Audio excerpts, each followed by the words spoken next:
Welcome back to the Two Black Runners podcast presented by the Running Report. And this week we have something like totally different. Now we still have our podcast that's been released on all streaming platforms from Apple Podcasts, Spotify, and Stitcher or Google. Wherever you listen to podcasts, you'll be able to find the Two Black Runners podcast.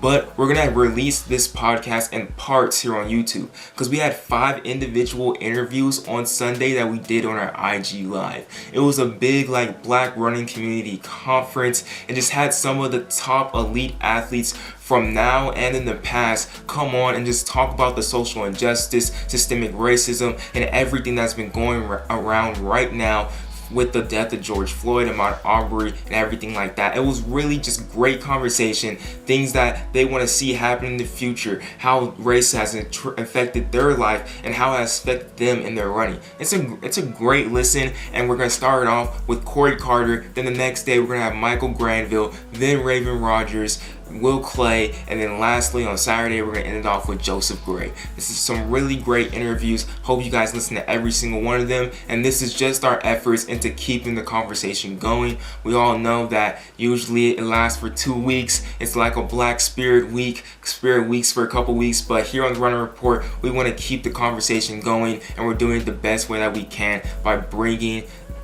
you to the issue, and we're bringing you right to the black perspective and in the track community. And this is all hosted by Aaron Potts, my brother, the other black runner in Two Black Runners, and he did his thing, bro, on IG Live. So Aaron, take it away for our first guest, or second guest, or third guest. I think I'm gonna reuse this.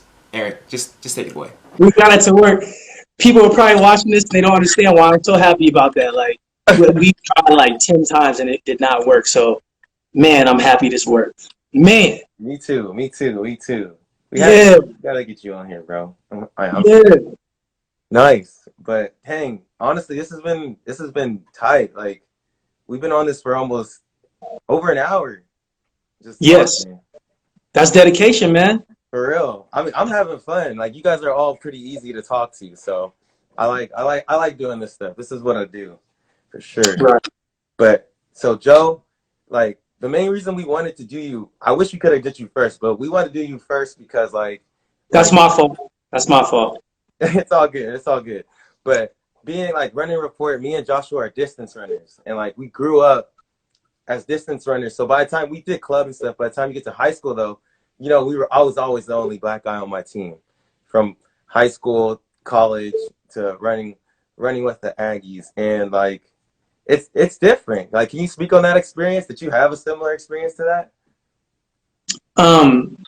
Well, first, no, I wanted to give you and your brother your roses while y'all can still smell them, and just say, I appreciate what you guys are doing with your website and with your media content. How you guys are, with this today, amplifying the voices of black athletes. I speak a lot about the lack of diversity in my sport, specifically in trail running. There's also a reason for that, which I say is a lot of it has to do with the media. I don't want to say it's all their fault because it's not, but they do play a part in that. And I just wanted to say, I appreciate what you guys are doing because you guys are adding that diversity to the sport, and it's necessary and it's needed. And so thank you for that. I just wanted to say that first off. Yeah, and me and Joshua were talking about off wax how in this chat we have so many champions and record holders, but it's we know a lot of people know more about personality wise, people know more about Morgan McDonald than they do Raven Rogers, and she's a world silver medalist, and it's just we don't see our sprinters' personalities highlighted like we do these distance runners, and that's partially because these media outlets, who are they ran by, And right. That is a part of the problem, and that's a big reason why we started the Running Report. Right. Nah, man, that's what's up, man. We appreciate you. For sure. But one thing, so the first time I heard about you was through the Hoka commercial, the Time for a Change campaign. Okay. Yeah. And I saw that and I was hyped. I was like, hey, they got a black guy. The message, diversifying the trail. I was like, that's tight, bro. That's cool. Especially me and Joshua always say, whenever we see another black distance runner out there, we'd be like, let's go. Hey, we got another one. There's not many. But No. one thing we'll just start off with this. Like, so when that came out, I was like, one of my friends were like, hey, like people were kind of like going kind of hard on this guy in the comments. Oh, yeah. Yeah. This is one of the comments. This is pretty straight up. I have this comment down. I'm going to read this to you and I want to hear what you guys say. So it says, it said, Joe Gray, if you want people to perceive you as a great athlete, then stop marketing yourself as a black athlete. I cannot believe that Hoka has agreed to post this video. As far as I can't believe that Hoka has agreed to post this video. As far as I am concerned, Kipchoge is the fastest man on earth, and he's respected for his efforts. At the same time, he's not white. Stop victimizing yourself and get on with your life. You want me to respond to that? I'm sure.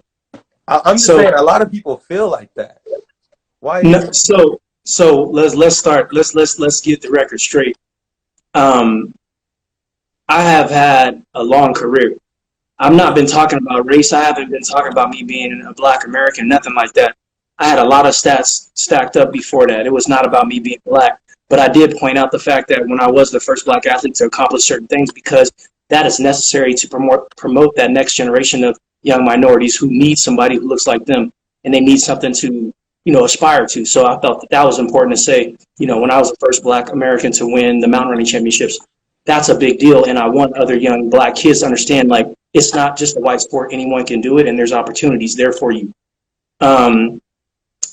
So yeah, I mean, basically that's all I have to say to that person. When they're comparing me and say Kipchoge, there is a big difference. Kipchoge is on the roads. There's not as much of a disparity on the roads. So and what is there this stigma that like that line about Kipchoge? I was like, that's irrelevant. Yeah, that's what I'm saying. He runs road races, so we're not talking about the same thing. I'm gonna say, dude, Joe, I've been straight up on runs. Like I'm for in case someone didn't know, like I'm just African American. Like I don't know what country I'm from in Africa. I've been on runs, just on a run, normal, and people have stopped me and been like, "Hey, what country are you from?" My first day in college, my first week at my college, I was sitting in my room after a run, and someone came in there and they started talking to me. They're like, "Wow, I'm surprised you can speak English." Oh man. People have asked me, "What tribe are you from?" So there's like this stigma with distance running that you, like, all black Americans, we're just sprinters, And like I felt like when I was in club too, they were like, "Oh, the white kids run distance," Right. And when I see this comment, when she said the Kipchoge thing, I was like, "What are you talking about?" Well, it goes back to a lot of what we're seeing today. A lot of what we're seeing today, right? When you have somebody who is pushing a racist agenda, or they have hatred in their heart against somebody because of the color of their skin, when statistics are available, when there's any kind of a case that's showing that there's racism, they will give part of the information and spin it to reflect their views. So, for example, Kaepernick, right? The kneeling, right? People today, everyone pretty much knows why he's kneeling. If today you are still saying, "Oh, he's disrespecting the flag, that's why he's doing it," you are clearly trying to distract everyone from the message and distract them from what's being presented, because you know that has power, and that has the power to change, and it has the power to influence people away from your ideals. And so it's the same thing with this person, right? Hoka does this video. We're using this to inspire that next generation of minorities. And of course, they pick out something that has nothing to do with it. They pick out a topic of conversation that is not even related to what I'm talking about. And a lot of it is they looked at I can tell you exactly what it is. We're in the generation of people just reading 20 words, reading Twitter. They get their news from Twitter or quick blurbs. She read the message, or she watched the video for 10 seconds because maybe she doesn't have enough intelligence to watch the whole show or to watch the whole video, or enough patience or maturity. And so then you just quickly make a comment about it without actually knowing what you're talking about. And we've all done it. You know what I'm saying? Like, I'm not saying she's the only one who's done it. I've probably done it a million times too in life. But, you know, with a topic like this, it's probably best if you look at the full picture before you comment. And then when I reach you like that, a comment like that, or when you see a comment like that, like, how does that make you feel? Like, did you flinch on that, or did it upset you? Or are you used to it? I mean, you know, this is the thing, man. I've heard a couple of other guys talking and heard you talking with other people, and, you know, I've done a lot of reading myself about past, you know, revolutionaries, people who are trying to make change in politics, white and black, Hispanic, Asian. And one thing is for certain, whenever you are rocking the boat, whenever you are trying to make a change, people are not going to like that, and they're going to have something to say. And so it just comes with the territory. I understand people aren't going to like it, and they're going to try to defame your character or whatever. And it's cool with me. I don't care. I'm happy in life. Like, you can say what you want to say on your keyboard. It don't bother me. Like, I'm happy with what I got in my life, and you know what I'm trying to do. If you don't like it, you can turn your head or not. But I'm still going to do what I got to do. If this is what I have a passion for, Project Inspire Diversity. I have a passion for improving diversity within trail running, and you know I have a passion for ridding systematic racism in our country. So I'm going to keep doing what I'm doing. You could say what you want to say. Yeah, and that's amazing. That's amazing. And it's just like, it was just like, I just couldn't believe that. I was like, wow, someone like looked at something so positive and like tried so hard to make it negative. I was just like, who hurt you? Yeah, like, who hurt you? I heard Josh, like, why are you so mad that he want to diversify the trail? That he's sending a message about diversifying the trail. This has nothing to do with him advertising himself. Like, he don't have to talk about race or anything. That's not any obligation. Why would you ever say that someone is doing that for likes or marketing? Exactly. That's yeah. So that kind of made me mad. But how do you feel about like the way the distance community has just like responded to everything that's going on? Man, you know, a couple days ago, if you had asked me that question, I would have had a different answer. There were a lot of, in particular, white athletes who came out in support of equality and protesting and standing up against racism, and they were very public about it. And I think that's important, right? There's a lot of people if you as a black person post something against racism, you'll have a lot of people DM you, but they won't show you public support. Okay? And you can say what you want about that. I've talked to those people, and some people feel like, well, that's because they don't really support it, and that's not how they feel, but they want you to be their friend, or they want to seem like they're your friend. And that's one view. I don't know where to go left or right on that. But I saw a lot of athletes, white athletes, I'm going to say in particular, supporting black people in this situation and understanding the pain and standing in solidarity with us. And I thought that was a beautiful thing. And then, you see so much positivity that you miss the negative stuff.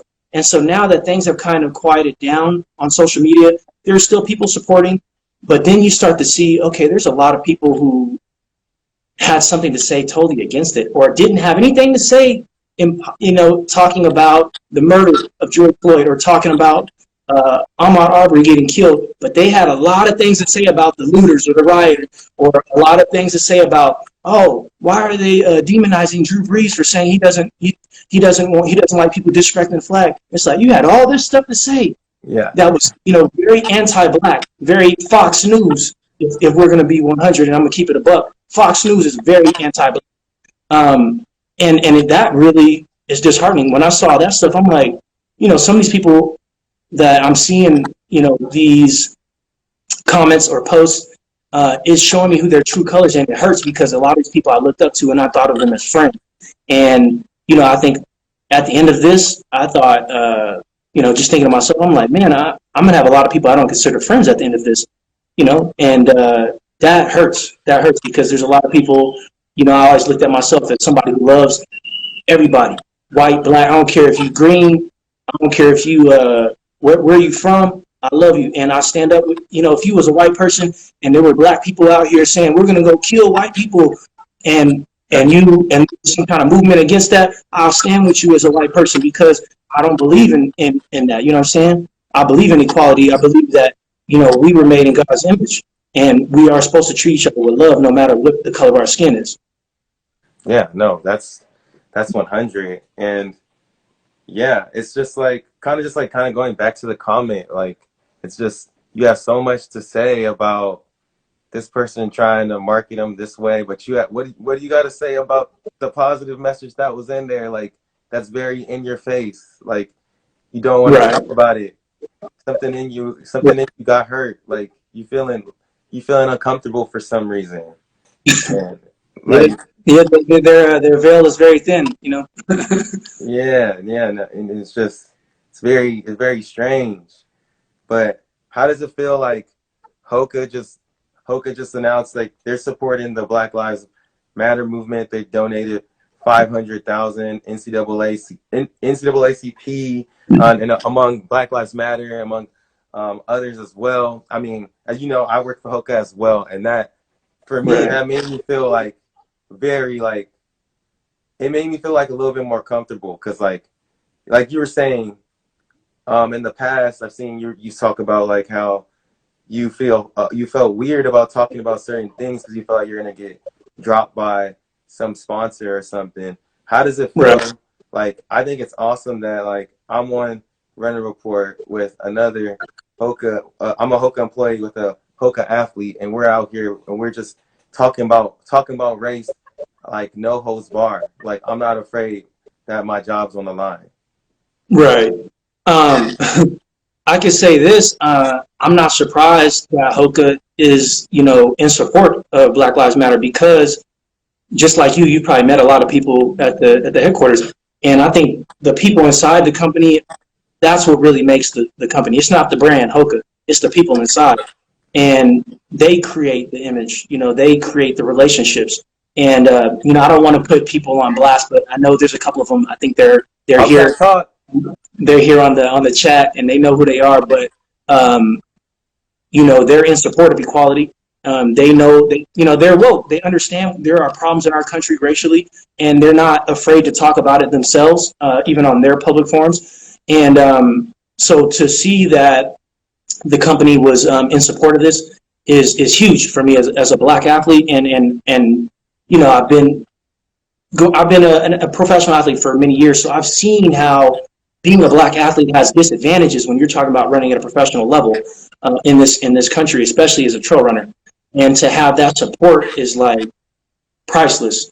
I've not really had that with other sponsorships, but when we're talking about footwear sponsors, but yeah, man, you can't beat that type of support. And then on top of that, I remember I went to them with my idea for Project Inspire Diversity, and I was thinking they're probably gonna be like, nah, we don't really want to support that. But I had those initial talks with them, and they were all about it. And I was like, man, this is crazy that I'm getting this kind of support to do something like this, and it's with a brand that I love the product too. Um, and you can't beat that as an athlete. You can't. No. When you have that kind of support, it's hard to find that, especially in today's world. Yeah.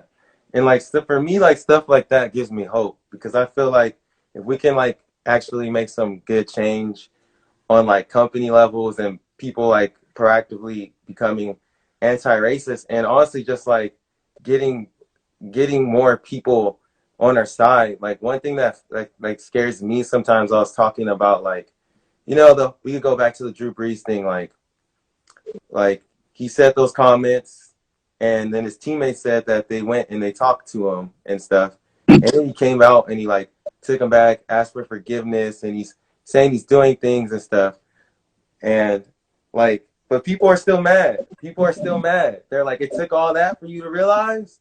Well, hey, if you really look at the full picture, he made comments like this in 2016. So we didn't need your apology. We know how you feel. Like, we don't need your fake apology. Just keep it to yourself.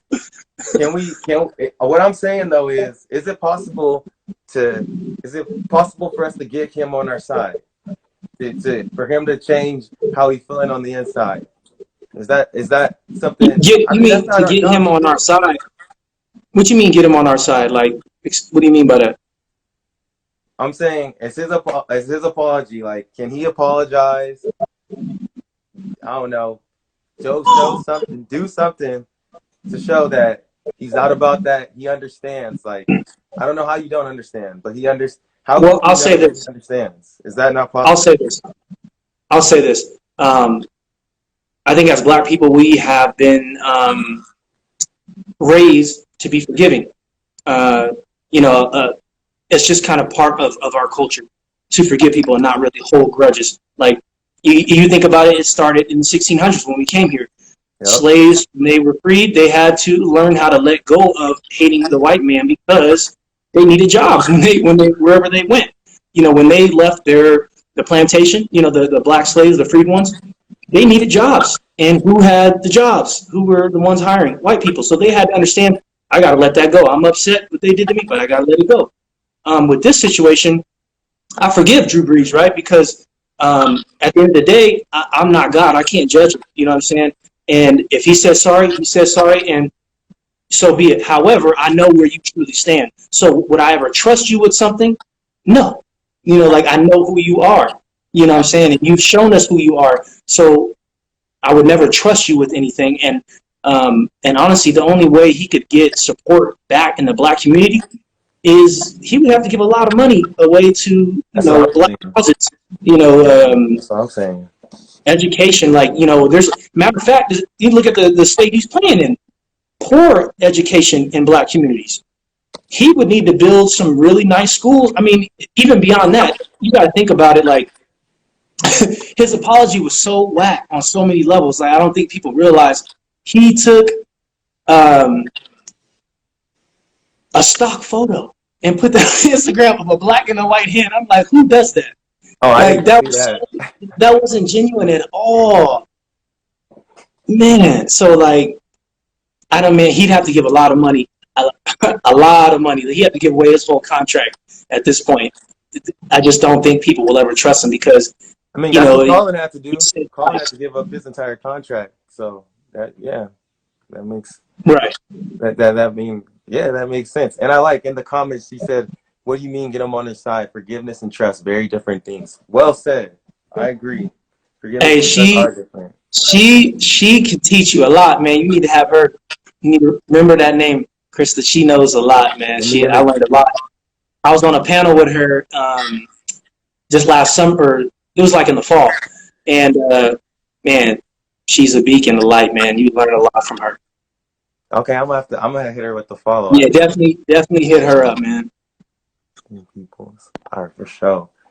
But I mean, also, what else I wanted to hit on is, you have 2 kids?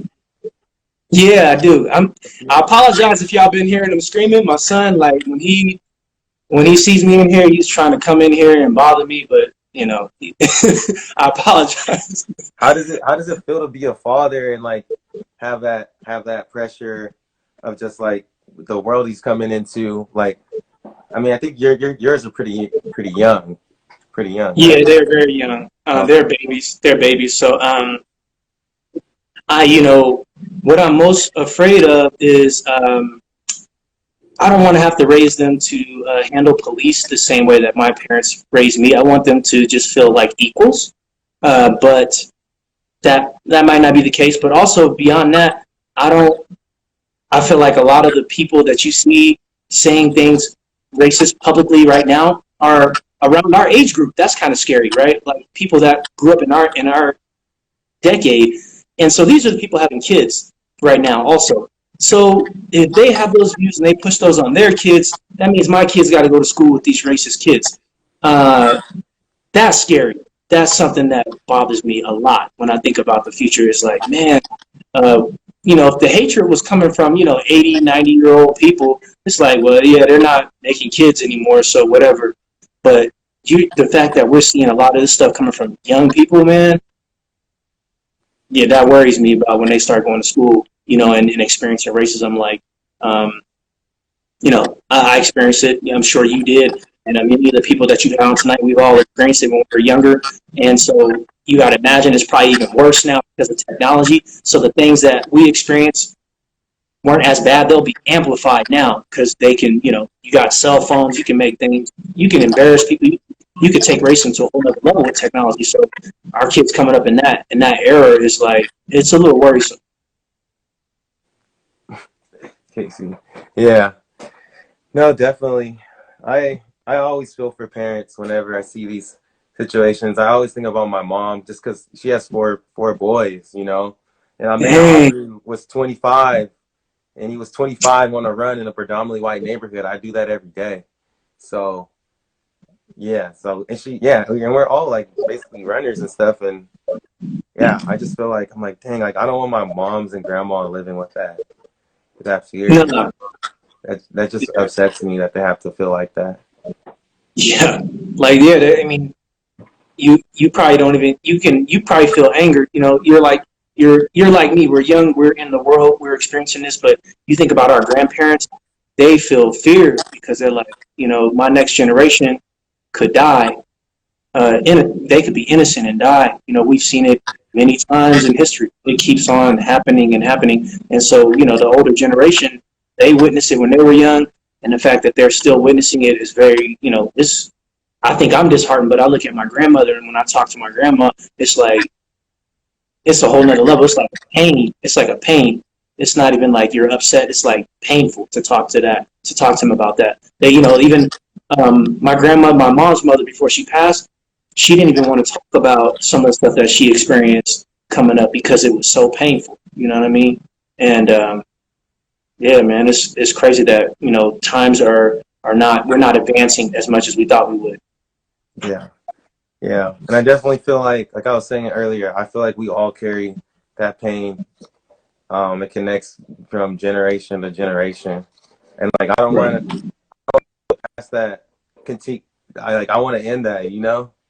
I want to end that. I don't want every black person to be connected through trauma and pain. And so, Right. that shouldn't be, I mean, that's not everything that connects us, but that shouldn't be one of the things, it's the struggle. Yeah. Like, oh, yeah.